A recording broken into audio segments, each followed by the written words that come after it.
Hey, what's up, fellas? It's about 51 degrees. It's the 13th.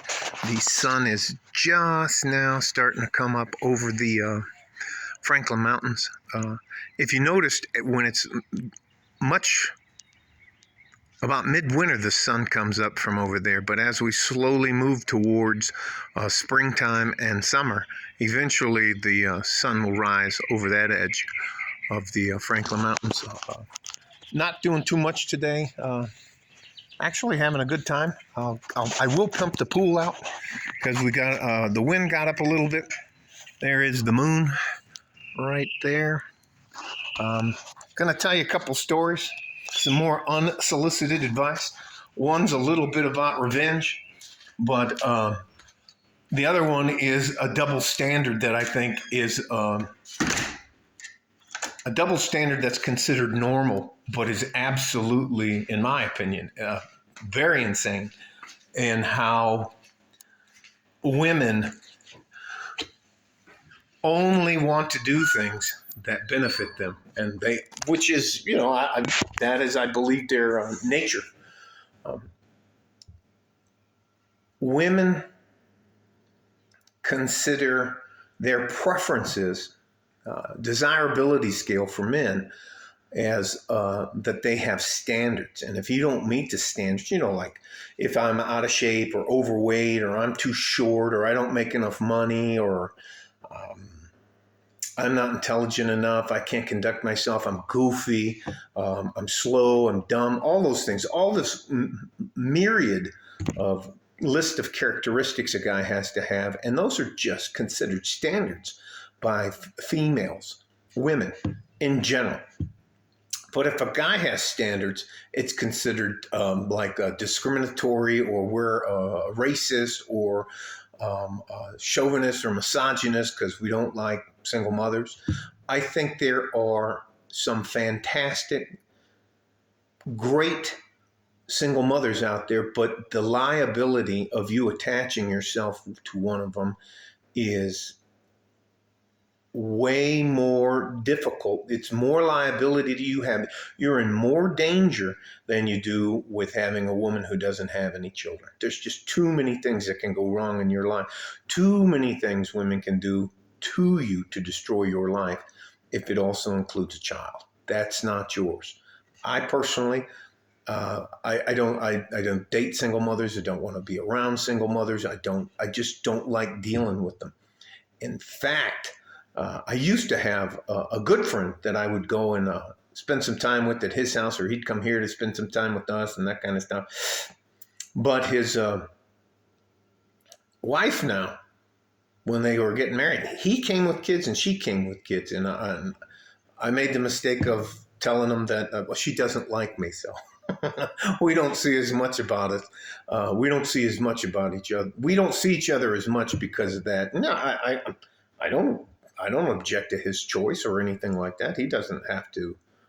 I just said my piece. I just said I would never date or consider being involved with a single mother. And that what kind of, she completely changed. Anyway, here, I'll try not to harp too much on it because I want to make my other point. To ask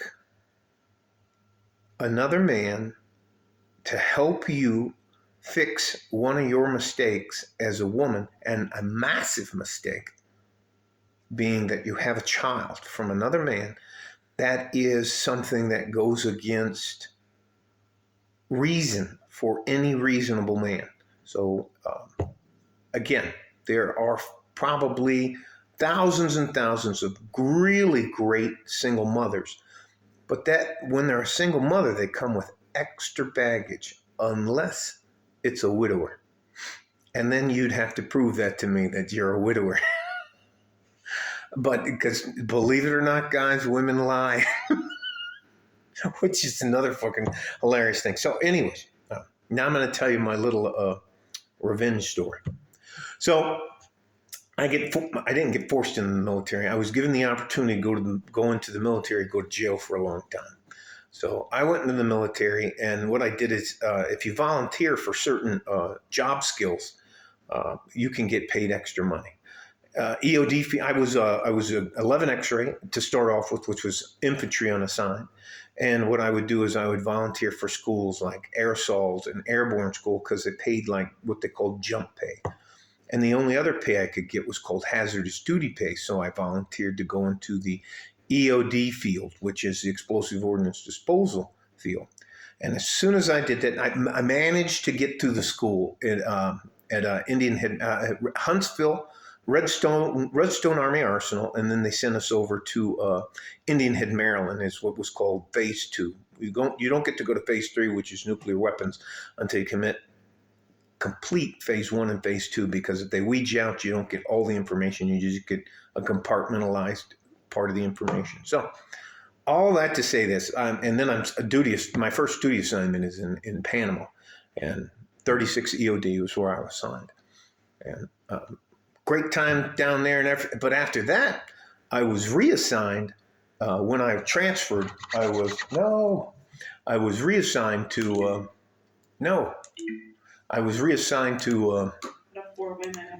67th EOD at Fort McNair, which is inside Washington, D.C., and I lived in the barracks over on Fort Myer. So what I was assigned to is I was assigned to the TSD, Technical Security Division of the United States Secret Service. And I don't know if you know this, but before the president gets in a car, touches a plate, a fork, a knife, anything, goes into a room, we search it from the sky above it to the basement below it, X-rays, all kinds of stuff. And I know how to search car, and I know how to disarm anything that you would want to be trying to sneak in, IEDs, grenades, all kinds of. I can't even tell you some of the crazy fucking shit I've seen. So I'm assigned to the White House, and I was the office that we had was in the basement of the old executive office building. And if you look at the White House, sits here in the old executive office building, which used to be the Pentagon, sits over here. And I was in the basement, and the Secret Service agents that we worked for were in the CIC, Command and Control Center. That's probably easier than CIC. I mean, command information, Anyways, doesn't matter.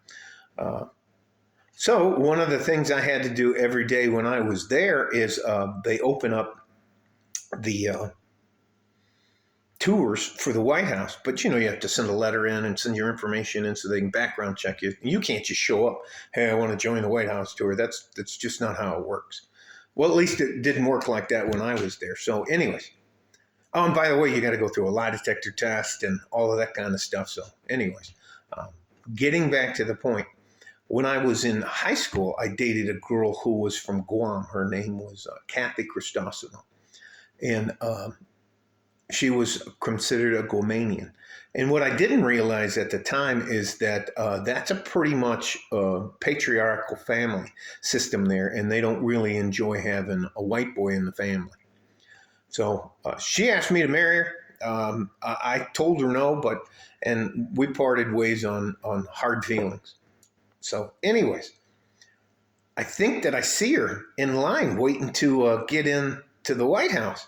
And I go over and I'm asking, they have a computer where you put your name or your driver's license information in, and they screen to see if anything came back on you before you go through the magnetometer. And sure enough, it was her. But she was about 150 pounds heavier than she was. She had the fucking fat head, all that kind of stuff. Now, I made sure I walked over to her, hey, how you doing? She goes, you work here? Last time I saw you, you were in jail. Anyways, it was just nice. I said, you know what? I decided to become adult, and I didn't tell her much of my story because, when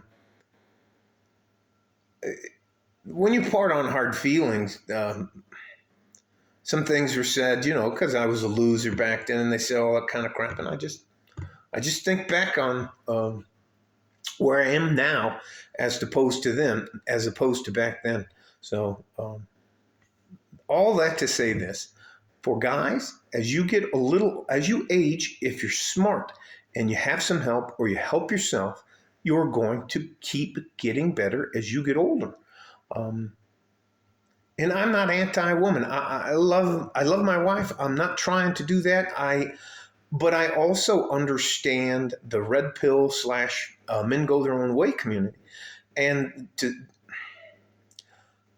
the horrible things that are done to men that just seem to be, society just seems to be okay with it. I don't agree with, and I don't support it. So I try to do what I can to help out younger men without ever trying to take anything from them. Now, this video is probably way too long, but I just think it's funny, and I'm circling back around for the two things. Revenge on a woman who you weren't good enough for later in life that's a sweet morsel. And the other thing is, women have standards, but if men have standards, it's racist or misogynistic or discriminatory or something like that. It's just the double standards are just crazy. All right, stay safe and healthy. Take care of each other if you can, and if you can't, take care of yourself. Like a fart in a G-string on March 13th, 51 degrees here in West Texas, El Paso. Like a fart in a G-string. I'm out of here. Bye-bye.